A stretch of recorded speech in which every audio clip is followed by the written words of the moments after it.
Hi, welcome back to Detective and Mystery Fiction. If you enjoy my content, please consider hitting the like button. It's the only way the YouTube algorithm notices me.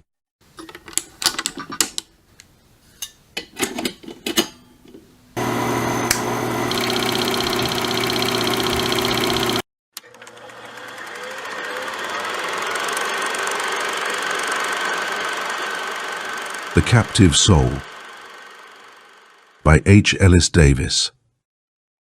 First published in Detective Story magazine, October 5, 1916. I had arrived the day before for some late fishing, but as the weather was raw and gusty, I remained inside my little one-room lodge and sorted tackle. I had built this camp several years before, and 2 or 3 times each year I came here to fish or hunt ducks. It was 2 miles up the winding bayou from the Mississippi Sound and stood on a little eminence surrounded by scrub oak, with the somber swamp stretching away at its back. It was, perhaps, a dreary, lonesome spot. But to me, a busy practicing physician of New Orleans, the days spent here alone, relaxing my mind, exercising my body, were welcomed periods of rest. On this trip, I had promised myself I would do something I had wanted to do for a long time. Visit an old savant, a Dr. Hetzel, who lived across the Sound on Gull Island. From the mouth of my bayou, his big white house, which, except for one servant, he occupied alone, could be plainly seen on the western extremity of the island, a mere strip of sand running for miles along the outer edge of the Sound. Living the life of a recluse, Hetzel was hard to approach, but I had read several of his books with interest and had a desire to meet their author. Those on vivisection, especially, were written with a boldness and finish far beyond anything by his contemporaries, showing throughout, where a fixed end was to be reached, the ruthless fanaticism of the true Teuton. Wealthy, seclusive, a mysterious family of scientists, the Hetzels had lived on Gull Island since beyond the memory of the oldest natives, and this old man was the last of his line. Tradition had it that out of the east had come a great ship with the first of them, and the material for the big stone house, and back into the east it had gone, never to return. As the dusky twilight began to creep into the room, and I bent lower and lower over my work, suddenly, without hail or knock, the door opened and a man entered. A man stooped, white-locked, wrinkled, trying to show no surprise at his sudden appearance. As I was seated on the floor, I pushed a chair toward him with my foot and invited him to sit down. Listlessly, he sank into the chair and sat there in the half-light, regarding me with an expressionless stare, his lips forming words and moving without sound, as is often the case with very old people. At last he spoke, and I was surprised to find his voice clear and strong, with scarcely a quaver. Dr. Tyson, who I am makes no difference, but what I am about to relate, if I can force myself into the telling, will shock the entire civilized world. Rising nervously from his chair, he several times paced the length of the room. Then, but I cannot shake from my mind the doubt, cannot remain decided whether or not I should tell you, and let the world take its action in the matter. I am going mad. Yes, I fully realize now that my reason is leaving me. The doubt, the horrible doubt, inflicts a greater strain than the mind of any man can withstand. I cannot decide whether I should divulge what I know and tell the world where to find the proof of my statement or remain silent. But when I am wholly demented, when I am confined to a room with a keeper, then my uncontrolled babblings will disclose my secret.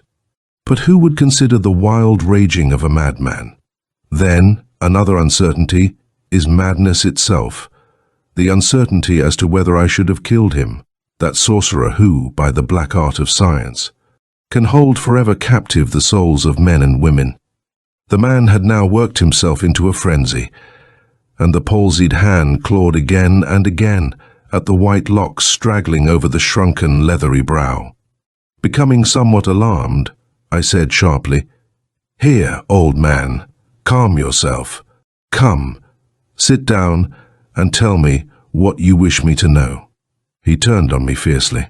"Old man, and how old do you think I am?" Taken aback, I did not answer. And he continued, "I am not 30 years old, a man under 30. Yet, my hair is as white as yours will be at 80. My body has shrunk to a mere shadow of its former bulk. Sleep has almost deserted me, for when my tortured soul would rest, I no sooner begin to sink into a happy unconsciousness than I start up with a shriek. Why did I not kill him? Or, in the grip of a nervous, clammy sweat, gasp in horror. Suppose I had? Already I catch myself at times muttering my thoughts aloud, and when I meet people, they turn as I pass to watch me with suspicion. It is not long before I will be a drivelling, senile idiot. No, a shrieking maniac. Yet, I linger within the sound of the lap-lap of the waves that seem to beat upon my soul. For from them, there ever comes a voice that holds me. Getting to my feet, I took him firmly by the arm and pushed him back into the chair. "Calm yourself," I told him.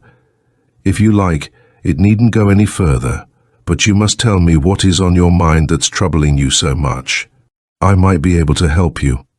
Suddenly, he half leaped from his chair, leaning forward toward me, his bony, clenched fist thrust almost into my face. "Yes, I will tell you. By the heavens, I will tell you, and may the responsibility rest where it belongs." He got to his feet and advanced toward me, thrusting his face forward so that I fell back. "I could have killed him," he hissed. My hands were about his throat, and he slipped from my clutch. His long fingers worked convulsively. But I could have killed him. Almost in desperation, I took him by his two hands and again made him sit down.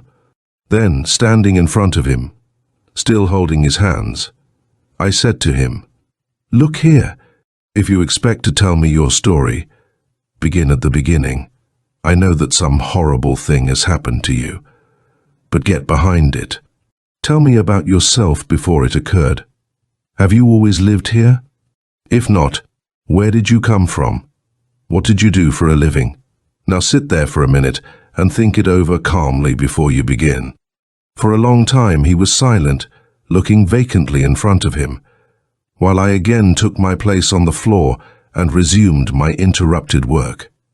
Then, looking forlornly down at himself, he began, "It is hard to realize that instead of this bunch of ragged nerves, I was once a strong man." Pausing, he remained silent so long that I laid aside my tackle and, sitting with arms clasped about my knees, prompted him, "What was your occupation?" "I was a lawyer, practicing in Mobile, the junior member of a firm of 3, because I had been doing a good deal of extra work and was pretty well run down.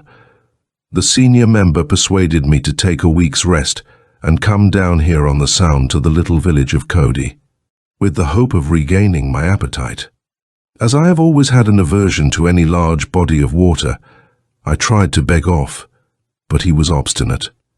One afternoon, shortly after I had arrived, while floundering about in the shallow water, ankle-deep in the slimy ooze that covers the bottom, trying to persuade myself that I was enjoying a swim, a clumsy old scow, filled with a crowd of laughing boys and girls, swung slowly out from the nearby wharf. "Come and join us," called a young man I had met at the hotel. "We are going to pole out to deep water, where we can have some sure enough swimming and diving." Scrambling aboard, I was introduced to the party, but it was with a sinking sensation that I noticed the water growing deeper and deeper, the long poles with which we were propelled becoming more and more submerged, as we moved slowly out. Then, one of the girls, Vivian White, rose from where she was crouched on the bottom and made her way to the bow. As she stood there, poised for a dive, she seemed to me like some goddess of the waves. A rubber bathing hat, above a beautiful smiling face, covered her head. Her body was slender and graceful. The wind whipped her short skirt about strong, shapely limbs. For an instant, Her arms were raised high above her head. Then, deep, deep into the black water she plunged, and I shuddered as it closed above her. But in an instant she reappeared, and, swimming to the side of the boat where I sat, held out her hand to me. I helped her aboard for another dive, and, from then on, I thought of nothing but her. Devoting myself entirely to her service, I did not enter the water that afternoon. From that time, I became her admirer, her follower, her ardent suitor. She was a good sailor, and often took me with her in her crazy little catboat. But the haunting fear of the water still clung to me, and many times I begged her to give up sailing. She just laughed, however, and my misgivings seemed only to amuse her. It was now time for me to return to my work, but I arranged for another month. For I passionately loved this sailor girl from an upstate town, and at last, one moonlight night on the beach, I held her in my arms and made her acknowledge that she also loved. The next morning, I met her as usual, but soon she sailed away alone in her little boat, straight out across the Sound, leaving me disconsolate on the end of the wharf. To follow the white sail with my eyes until it became a tiny speck, and then disappeared altogether, seeming to mingle with the rippling oily water. After moping about for an hour or two, I began to notice black clouds rolling and banking in the southern sky, and landsman though I was, I knew that one of those sudden fierce squalls was gathering, and I was filled with terror. Frantically, I tried to find a boatman who would go with me to meet Vivian, in case her own little boat should come to harm, but each, in turn, shook his head. Drenched by the spray, madly I raced up and down the beach, across which the wind had now begun whipping in fierce gusts, vainly scanning the horizon for a sight of her returning sail. All that met my straining gaze was the water, now broken into choppy waves, and a distant haze that was the long, low outline of Gull Island lying on the outer edge of the Sound, with a tiny white spot at its western end, the home of the old scientist, Hetzel. That night, a fishing smack, beating her way in before the gale, towed behind her Vivian's little overturned boat, which had been picked up near that dangerous pass between Gull and Pinto Islands, where the incoming and outgoing tides surged through like a mill race. Here, as you know, many lives have been lost, and the victims' bodies never recovered, presumably having been swept out into the Gulf. At dawn, the wind having gone down, I persuaded a boatman to take me in his gasoline launch to look for Vivian. As she was such a strong swimmer, I was in hopes that she might have swum to one of the islands. When we rounded the western end of Gull Island and entered the pass, the wind and waves hurled against our bow, while the outgoing tide surged around us in a torrent. Suddenly, with a wheezy grunt, the engine died, and our launch, tossed around by a big wave against its bow, lay in the trough of the sea. A crest broke over us, half filling the boat with water, and it seemed about to sink. With a yell to me to follow, the boatman kicked off his shoes and swam diagonally across to a point on the eastern end of Pinto. But the old terror of the water, which had been crowded out of my mind during our search, now returned to grip me. Crouching in the bottom, I screamed in an uncontrolled frenzy, while the boat, knocked about by wind and tide, rolled and spun, and crest after crest broke over me. Then there was a crash, a dizzy upheaval, and I was flung through the air to the sand, the boat rolling completely over me, crushing my body under it. How long I lay there I do not know, but it must have been hours, for when at last I staggered dizzily to my feet, it was growing dark. Casting my eyes about for some possible refuge, I for the first time noticed Hetzel's house a great white pile, without a light showing, set back among dwarf pine and scrub oak. Stumbling up the beach toward the house, I became aware that my wavering course was crossing and recrossing footsteps in the sand that led in the same direction. I stopped to examine them, then dropped to my hands and knees to get a better look. For the sand, left firm and hard by the late rain, held a good impression, and showed the maker of the footsteps to have been a boy or woman wearing canvas bathing shoes, such as I knew Vivian to have worn. Rising again to my feet, I began following the tracks back in the direction from which they had come. They led down to the beach, turned up it for 100 yards, then, abruptly turning again, they led straight down into the water, as if the one walking there had come up out of the sea. For a while, I stood looking out over the dark water, trying to grasp the full significance of what I had discovered. For, if Vivian had swum ashore, she would have waded out of the shallow water and turned in the direction of the only shelter that presented itself, Hetzel's house. Running back to where I had first discovered the footprints, I began to follow them, only soon to lose them among the grass and shrubbery. But so obviously were they leading to the house that I did not pause, and, as I neared the front entrance, increased my pace again to a run. With no surrounding grounds, the house was built on the sands of this bleak little island, and was occupied only by Hetzel and the old man who attended his wants. Giving no thought to the mystery with which superstition enshrouded the place, I raced up the steps and rapped loudly on the front door. But my knock was answered only by hollow echoes within, and I repeated it several times, each time harder and more insistent. Baffled, I caught the knob and gave the door a vigorous shake. It was securely locked. Going to one of the old-fashioned blinds in front of a window reaching to the floor, I tried to insert my hand between the slats and unfasten the latch. Not being able to do this, I deliberately kicked loose 2 of the little pieces, for I was obsessed with the idea that Vivian was in the house, and to find it closed against me only made me the more determined to enter. With the shutter open, I quickly raised the window and passed into the room. Here all was in darkness, and, as the matches in my pocket rear-soaked and useless, I began groping about for the mantel-shelf with the hope of finding some there. At last, treading on the hearth beneath, I found the shelf, and my searching fingers soon encountered a candlestick, about which lay several matches. With the candle held high, the little blaze flickering above my head, I inspected the room, which was evidently the library, as row upon row of scientific works lined the walls. Going to a door that stood open at one end, and peering out into what seemed to be the hall, I looked intently to the right, then to the left.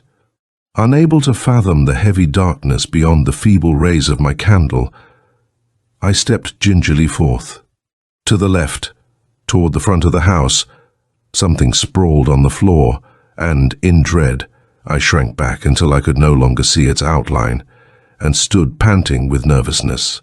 Then, calming myself, and deciding that the object could be nothing more than a rug, I resolutely advanced to inspect it at closer range. It was a man, stiff, cold, dead. He lay on his back, and seemed to have died in the grip of some anguishing physical struggle, for his eyes protruded, and his tongue stuck out between the bluish lips. His shirt had been torn open at the collar, and stooping lower, I could see that his stringy throat had been pierced by what I at first took to be some sharp instrument. There were 2 small holes on each side, from which a little blood had oozed and dried on the chalky skin. Then it dawned on me that the wounds must have been inflicted by some animal. The man's throat had evidently been gripped in powerful jaws that had strangled him to death. With an apprehensive glance about me, I turned from that thing on the floor and went back into the library, where I remembered to have seen, on a flat desk, a dagger-like paper knife of brass, which might prove handy as a weapon. For, horror-struck though I was, though I longed to flee from the accursed place, I still felt that Vivian had come here, and knew now that I must find her. That thing in the hall was all that remained of the old butler. Where was his master? Where was Vivian? Taking in my left hand the candle, and a box of matches I had found on the desk, firmly grasping the weapon in my right, I again entered the hall, this time turning toward the rear of the house. The darkness was filled with terrors. Each instant it seemed that some weird monster of the gloomy house would spring upon me from the obscurity ahead. Once, a chair, directly in my path, took a sinister shape and appeared to be rearing at me. I turned and fled, stopping only when the light went out, and I could no longer see to run, but I relit the candle and again turned to my search. For I had now reached that desperate stage where an animal, even a cowardly animal, when absolutely cornered, will fight till the last breath leaves its body. Following the hall to its lower end, I found another running to the right. As I turned down this, I suddenly stopped, my blood freezing in my veins. In the darkness ahead, glowing in the candlelight, shone a pair of eyes. Then, with a rumbling snarl, a great object came hurtling toward me, calling on heaven to help me. I waited, the knife raised above my head.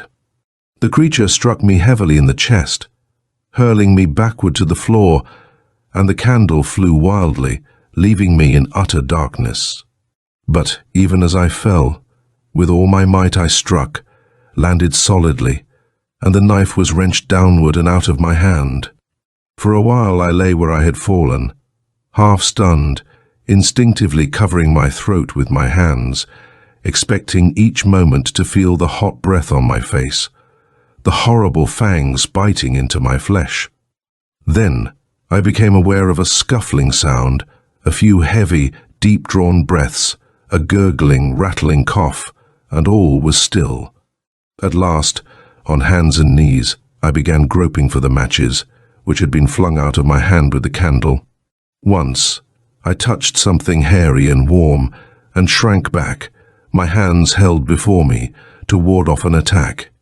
When my search was rewarded, I struck a light, dreading what it might show me.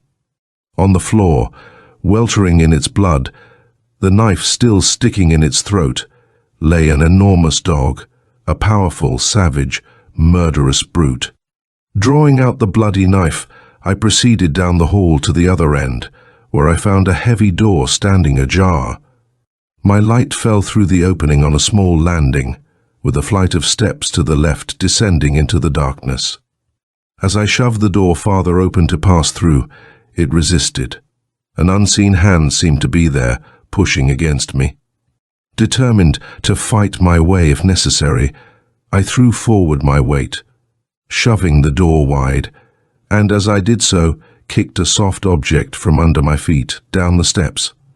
I found that a strong spring was what had been shoving against me, and, as I released it, the door slammed to with the click of a latch, evidently having been kept from shutting by the thing over which I had stumbled. Trying the door to make sure that I could open it again when necessary, I descended the steps, which led down about 10 feet, and stooped to examine whatever it was over which I had stumbled. It was an old oilskin hat. Vivian's. This was the first positive evidence I had found that she had been here, and I do not know whether my feeling was one of relief or of horror. I now found myself in an underground passage, paved with cement, and my footsteps echoed noisily as I pushed on into the blackness of the gloomy way. Then, right at me, before I noticed it, I saw something that made me start back with such violence that my candle flickered ominously. A bare human foot, sole turned toward me, toes widely spread, was what my bulging eyes saw, and the leg to this foot. That was all. Pressed against the wall, I was circling the ghastly fragment, keeping as far from it as possible. Abruptly, however, I turned and bent above it. Could it be? Was it? But I drove the horrible thought from my mind and hurried on down the passage. At length, I reached a door at what seemed to be its end. This was unlocked, and I pushed it open to find myself in an enormous laboratory. Great containers filled with chemicals lined the shelves and stood on tables. Many curious-looking machines for making tests sat about. A brilliant flood of artificial light made the room as bright as day. For a moment I paused, amazed at the strange scene in such an out-of-the-way place. Then, Cautiously, silently, I began to cross the room. Although this was very large, on account of the stands and tables holding apparatus, with here and there a small revolving bookcase, I could see only a few feet in any direction. It looked like the accumulation of ages. Then I came on a cleared space, and what seemed to be a workbench, or operating table more likely, for a number of surgical instruments lay scattered about. As I looked around me, my eyes suddenly encountered a sight that petrified me where I stood. Still, even in the grip of that awful shock, I tried to calm myself, tried to reason that it was some wonderful work of art on which I looked. Some master, I argued, had wrought this marvelously lifelike appearance, so far beyond anything I would have imagined could be fashioned by the hand of man. Held by a pedestal 4 or 5 feet high, supported by a slender neck of wonderful beauty and symmetry, which rose from a base of ivory, was a head. The face, delicately tinted, was perfect in contour, slightly oval, but with a proportionate distance between chin and brow. The lips were a scarlet bow, full, sensuous, appealing. The nose was perfect, long lashes resting on the cheeks of delicate pink, hid eyes whose slumbrous depths could only be imagined. The hair, dark, soft, lustrous, abundant, arranged at the back of the head, with little tendrils falling over the ears, formed a fit setting for the radiant beauty of the face. It was the head of Vivian White. Slowly, almost imperceptibly, the dark lashes lifted, disclosing eyes of limpid night, eyes from which a soul looked out, speaking to me in accents of comfort and peace as I grovelled there on the floor. A smile, sweet, tender, solicitous, appealing, passed over the face and was gone. The eyes slowly closed, as if unable to resist the desire to sleep. To some extent, the look, the message from those beautiful eyes, calmed me. Kneeling there, speechless, numb, my brain in a whirl, totally unable to comprehend what I saw, I yet began to realize, in a way, what had happened. The operating table, the surgical instruments. At a slight sound, I turned to find Hetzel at my elbow. He showed no surprise, and even greeted me with a smile, smiling and bowing and rubbing his hands together there before me. I recognized him for what he was, and into my half-crazed brain came the impulsive desire to kill. I know that I snarled like an angry dog, and as I had dropped my knife, for lack of a better weapon, I caught up a heavy stone crock, which was on a table beside me, and, in another moment, would have knocked out his brains where he stood. With a gesture, however, he stopped me. "Hold on, young man," he said, without showing the slightest trace of alarm. "I have something to tell you. Sit down." Taking his seat on a stool, he motioned me to a chair, the cool indifference of the man making it impossible for me to carry out my sanguinary purpose. Or there might have been a half-formed idea there was something for him to say, something he could say. Or he might have thrown some spell over me. At any rate, I sat down, and after a slight pause, he began. "You have just made a discovery that fills you with horror, the more so because you cannot comprehend its significance. I will explain to you what has happened to Miss White. The name of Ellis Metchnikoff is perhaps familiar to you, for he is the greatest man in his field today, except myself. To prove out a certain line of theories, my grandfather began work in this laboratory more than 100 years ago. He left the work to be finished by my father, who, after years of labor, passed it, still uncompleted, on to me, so that more than a century of incessant toil and study has been the work necessary to produce results that I have reached. Where Metchnikoff is today, I arrived 20 years ago. Metchnikoff has said that, under certain conditions, man can live forever. He is right, but he has never yet found those conditions. He is on the right track. His theories are all sound. However, his greatest opponent is man himself. Metchnikoff has found that life is made difficult in the animal body, and finally ended by certain protoplasmic cells, and the place where these bacteria get in their best work is in the intestinal tract. The obvious remedy, therefore, is to introduce something that will destroy this death-producing enemy, and with the discovery of the microbe Glycobacterium, the problem appeared solved. So it is, if this microbe can be kept alive in sufficient quantities. But to do this, it must be fed the right food, and to feed it, you must first feed the man in whose intestine it is living. That is the task that can never be accomplished, for, unfortunately, man is so constituted that he is a slave to his appetites. What man, do you think, unless he was put in a cage and fed like a beast, would maintain a lifelong diet of the required kind? I have solved the problem in the only logical way. He went to the stand that supported Vivian's head. It has been demonstrated that when the animal stops breathing, the tissues of the body do not always die, but that, provided with the proper medium, they can be kept indefinitely alive. This base, indicating that from which the neck arose, is filled with a liquid that will feed the tissues of the head forever with all the food necessary for healthy reproduction. She is the 5th person to whom I have given everlasting life, and I find that, rid of the encumbrance of a body, the brain is clearer and more capable of concentrated thought. After I have made my discoveries known to the world, it will be only a question of time when people will live to a certain age under normal conditions, then have the body removed, and the real being, consisting of, or closely allied to, the brain, will continue to live, and the great work of the world will be carried on by these clear-brained thinkers. Miss White will remain in a state of coma for perhaps a week. Come, I will show you the other people I have with me. Yes, I actually sat and listened to that fiend, that arch-vivisectionist, as he expounded his hellish theories. Indeed, such was my state of mind, that, at his invitation, I arose and followed him into an adjoining room. There we found the heads of 4 men and women, each mounted on its pedestal.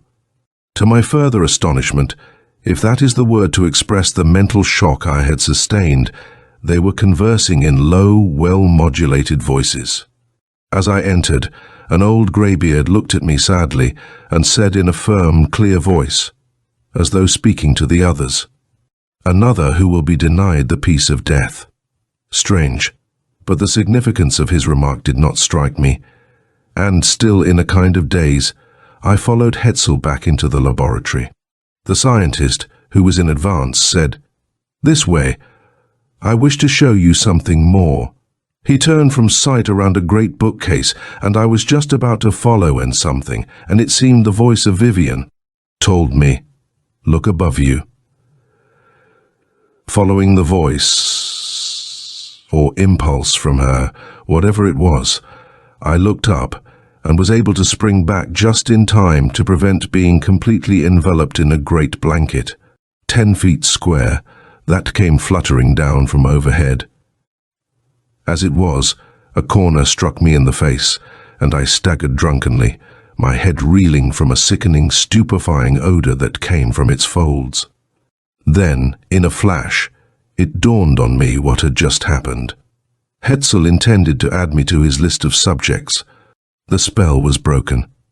With a spring, I caught the old viper by the throat, intending to throttle the life out of him, but with the agility of a cat, he twisted out of my grasp. Not to be checked in my intent to kill him, in mad fury I caught up from a table a heavy piece of copper pipe and swung it aloft to crush his skull, intending, then, to take my poor little captive soul and escape from that place of living death. But, with that same gesture, the power of which I cannot explain, that had arrested my hand before, the old man stopped me. "Kill me," he said, "and Vivian White will also perish. The last ingredient is to be added to her food on the 3rd day. Should this be left out, within a week's time the flesh would begin to shrivel and dry, until nothing would be left but a grinning skull, and she would remain conscious as her brain would be the last to go. Before I perfected this last element of food, I lost just 17 subjects. He laughed satanically as he said this, and the weird light of fanaticism shone in his eyes. As my hands fell nerveless to my sides, he continued, "The material for my laboratory has been furnished from among those counted as lost in the treacherous pass, who were but washed ashore and sought refuge in my house, and found it." Ha! Ha! Ha! With the diabolical laughter of that fiend ringing in my ears, the pipe slipped from my limp fingers, and helpless, I turned once more to that beautiful face. Again the lashes were slowly lifting, and for an instant the soft eyes rested tenderly, wistfully on me. When they were again closed, as though in sleep, I was seized with a feeling of utter despair. Then something seemed to snap in my brain. A great fear overcame me. With horror that was a frenzy of terror gripping my heart, I turned and fled shrieking from the place. It had now grown quite dark in the room, so that objects were discernible only in outline by the reflection from the windows. After a pause, my visitor suddenly leaned forward, his face thrust close to mine. "The soul of her whom I love is there now, a captive in that chamber of horrors. Tell me, man of science, what I should have done. Advise me what to do." "Ah," he said, as I remained silent, "you have no answer for me. I should have not expected it. The uncertainty must remain, and it is making of me a madman, a madman, a madman." His voice died out in a shrill wail. I rose and lit a lamp, the light revealing him slouched back in his chair, his haggard face more drawn than ever, his eyes staring vacantly in front of him. "How did you escape from the island?" I asked at last. "I do not remember anything more. A searching party found me the next day down on the beach beside the boat. I was unconscious at the time, and knew nothing for a week. I was severely bruised about the head and body where the boat had crushed me, injuries unheeded in my excitement. Suddenly, as abruptly as he had come, he rose from his chair, crossed the room and disappeared through the door into the dripping night. By 2 o'clock the gale had risen to a hurricane, and, stout as was my cabin, it trembled in the grip of the wind. Now and then, above the roar of the tempest, I could hear the crash of some great pine in the flat woods to the north of me. That September storm along the Gulf Coast was the event from which people in that region reckoned time. It was noon the next day before I ventured out on the flooded bayou in a canoe that I had fortunately carried indoors. Making my way over to Cody, I was astonished at the havoc that had been done by wind and water. The story I had heard the night before had gripped me with a strong fascination that I could not shake off. I tried to put my strange visitor down as unbalanced, as some poor unfortunate under a delusion. But somehow, there was such a ring of the genuine in what he had told me, something in his description of the scientist so like what I imagined Hetzel to be, that I felt. In spite of my desire to discredit the whole thing, the man's statement warranted an investigation. I tried to find someone in Cody from whom I could make inquiries. But all were in dire distress and confusion, with scant heed for anything but their own troubles. Many houses had been wrecked, several lives had been lost, and everybody was more or less uncomfortable and miserable. At last I came on a little group at the water's edge, gazing off across the sound and taking turns at peering through a pair of glasses. "What is it?" I asked. "Hetzel's place is gone," replied one of them. "That whole end of the island is washed away. Here, take a look." Fingerprints again prove value. 2 brothers, twins, as alike in appearance as 2 peas in a pod, have been discovered in the Rogues Gallery records to be serving separate sentences of 5 years for burglaries committed in Los Angeles. When the pictures of the brothers reached Adolph Jewell, head of the Police Identification Bureau in San Francisco, California, it was thought at first that the prison records were in error, that through some slip 2 records had been sent out for the same man.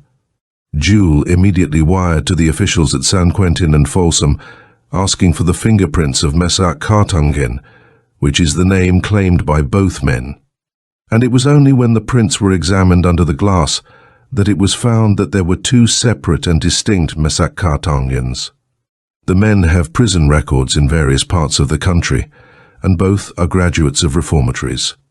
One was convicted March 20th, 1915, and the other March 18th of this year. They are 22 years old. End of The Captive Soul by H. Ellis Davis.